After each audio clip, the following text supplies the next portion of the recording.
Welcome back, friends. Zach here, full-time reseller, and it's a little bit chilly up here in northern New Mexico. It froze last night. We've had a couple pretty cold nights this past week, and that's just how it is in late October.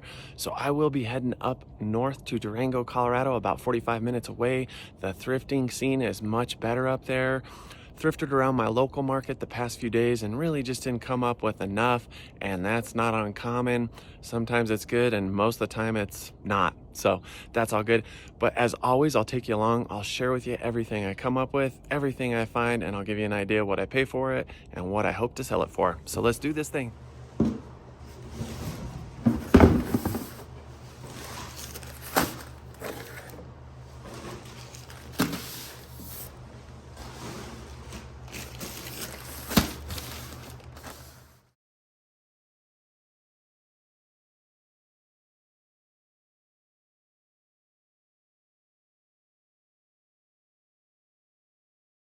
Kick things off in the shoe aisle. Wasn't able to find anything affordable.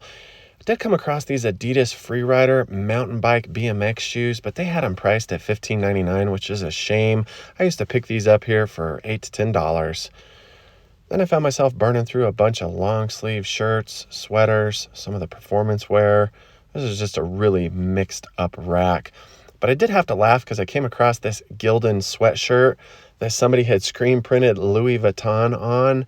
And don't come across a whole lot of fakes, but when I do, it's always worth a laugh. So there's that. Bumped into this Brooks Brothers lamb's wool sweater.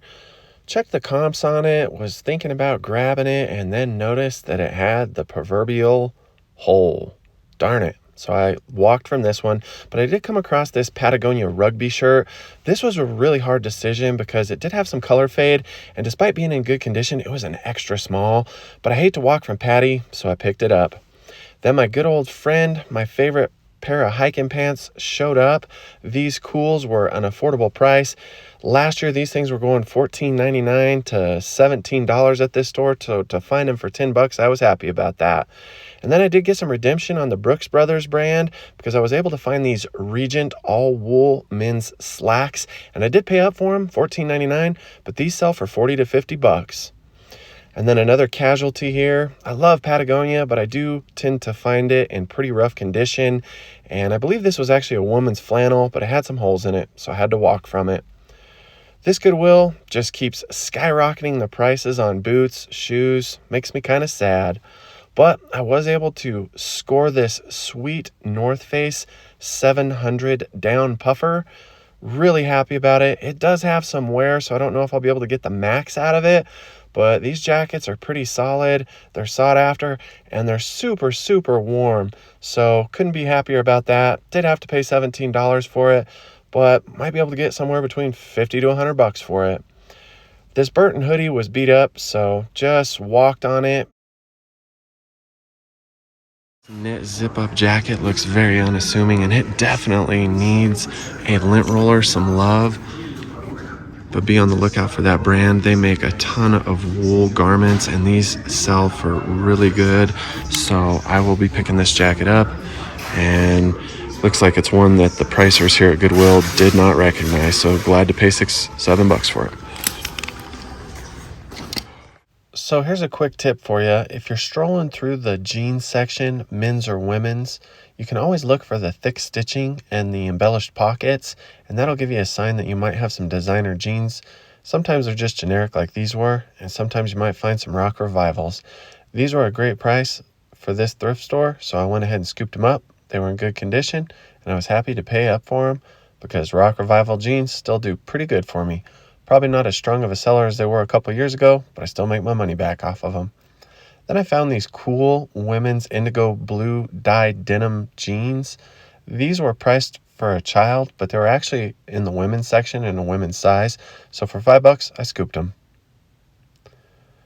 Don't sleep on kids' jackets. Sometimes I might find a North Face or Patagonia and make some pretty good money. Then I found these men's overalls. They were North Face, but they had a big old tear in the crotch. And I also ran into a couple pair of cool shorts, but the price was just way too high. So went ahead and passed on them. Just not the time of year to worry too much about sourcing shorts anyhow. So got to shout out my family, love them, my kids, my parents, my brother, my oldest son who's in the military. You're the best. Found some really great brands. Definitely paid up for all of these items, but they're items that I'm confident will sell for me. Brands I buy consistently. And yeah, so a little bit late to get to the next thrift store. It's about a 10-minute drive from here. So gonna go ahead and step on the gas pedal. So here's the rundown of my last stop. $75 and some change. Divided by 7 items puts me at about $10.70 something cents, I believe, which is definitely paying up. But again, those are all powerful brands I'm super happy to sell. And with the exception of maybe the cool jeans, all the other items I bought should get me close to $30 or above. And I imagine the North Face 700 gram puffer jacket will probably help me to make most all that money back. It needs a little cleaning, but happy to find that puffer. Puffer jackets just continue to go up in price, as well as other different styles of popular jackets like Carhartt jackets, or most chore-filled utility coats are going up in price. And a lot of that's just the nature of the market, popularity. So it gets a little bit harder to find those type of jackets because they're just not out there for resale as much. And that's all good. Hence the importance of watching other resellers' videos, studying the game, learning more brands. And today I had a first-time bolo, picked up some Brooks Brothers wool dress pants. So shout out to Chris at Peak. That guy's always going after the Brooks Brothers. He's a hustler, and he's a guy I've been watching a lot lately. There's a lot of other content creators out there that can help you to build your knowledge base. I suggest that a ton, especially if you have some free time. Maybe you're sitting in a doctor's office and you're bored. Maybe you just got some downtime while your kids are playing in a sports game or practice, and maybe it's just boring. Trying to squeeze that market research in and trying to build your repertoire is what's going to help you get through the hard times.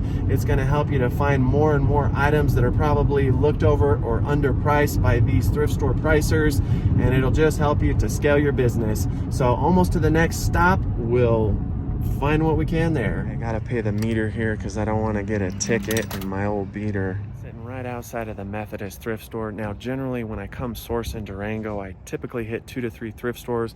My goal is to try to source 5 to 10 items from each store. And so I'm doing okay with sourcing 7 items from the Goodwill just less than 10 minutes ago. I love this store because the people are a little more down to earth. It is church-based, so the prices are a lot better. And I just developed a connection with several of the ladies that work in here. And so let's go in here and see if we can't shake it up a bit and find some good deals.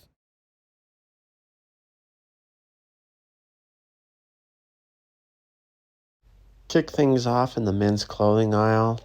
Unfortunately, I didn't find a whole lot, and that's too bad because these clothing racks at this thrift store are very affordable. And sometimes I can get into some good dress shirts, a lot of good outdoor adventure apparel.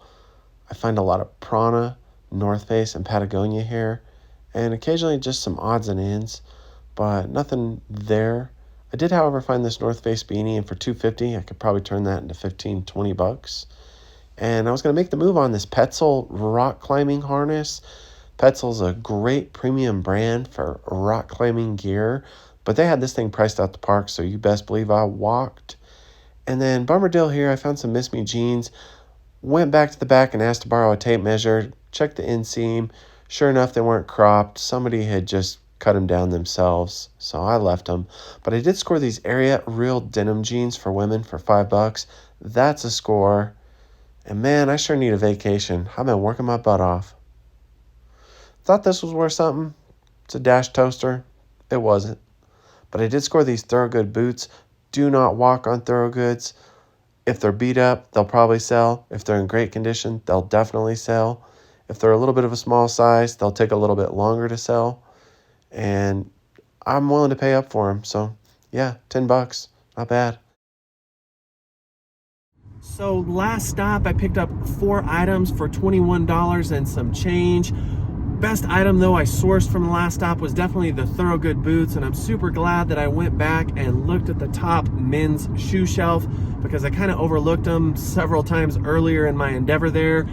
Thorogood boots are always solid for me. Now, one trade-off though is they were a little bit beat up and they were not the greatest size. The size was 8.5 in men's. I wish they were 9.5 at minimum. It's all good. There's some short dog that does construction work out there that doesn't want to pay full price for a new pair, and that's the market I'm trying to cater to. But one little tip is, if you are buying used shoes, and I would say this about clothing as well always, but especially with used shoes, make sure you can confirm the size before you ever purchase. The tag in most shoes can easily get worn off, whether it's on the tongue or the inner sidewall of the shoe. And let me tell you what, it can be really hard to try to sell a pair of shoes without the actual size. At least with clothing, you can hand measure, you can do the pit to pit, you can do the garment's length, you can do the sleeve, you can do the shoulder to shoulder. There's a lot of ways to confirm size a little more accurately without a size tag on a jacket or a garment, but it's a lot harder with shoes. And I say that because one shoe brand could say it's a 9, and then the same size in the next shoe brand could actually fit more like a 10. So just make sure you're always checking those size tags. You're checking the quality and condition of the items you're buying. You're checking the zippers.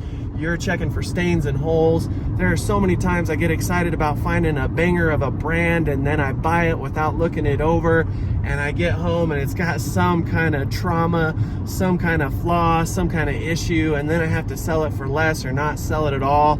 These are all basic tips, but even several years into it, I still fall victim to doing those same mistakes. So be better than me. That's why I'm telling you all these things. Alrighty friends, just got back to my house. I'm gonna go ahead and just skip the haul today. You've seen most of what I purchased, but I'll go ahead and recap it for you. Today I spent $95.96 on 11 items, which puts me at about $8 and some change per item, which isn't bad for thrifting. But fortunately, 3 of the items I bought are really good, and the rest of them are great brands that will sell for bread and butter prices. And those 3 things were the North Face 700 gram down jacket. Those typically sell for me for anywhere between $50 to $100, but a lot of that is based on condition, size, and colorway, and that jacket is a little bit beat up, but I definitely think I probably can make somewhere between $60 to $80 for it. The Thorogood boots also do well for me. I have never not sold a pair of Thorogood work boots. I've probably sold 5 in just the last year, and regardless if they're beat up or in great condition, they move. I feel like Thorogood is a brand that's right up there with Red Wings, and so if you know Red Wings, you know that it sells. And I'm happy about that purchase because I only gave $10 for them, despite being a little bit on the small size for a man's foot. And then the last find that was great was the Ibex merino wool knit zip-up jacket. I will have to do a little bit of research on it, but off the top of my head, I'm sure that that jacket will probably sell for upper 30s to maybe even $50, $60. A lot of that's just dependent on how good I can get it cleaned up. I'll go ahead and wind this one down. I hope you enjoyed this video. I hope you're out there finding good stuff. Be checking those sold and completeds. Make sure you know the items you're purchasing are worthy of reselling. And if you like this video, please go ahead and punch that like button. Please make a comment, or please subscribe.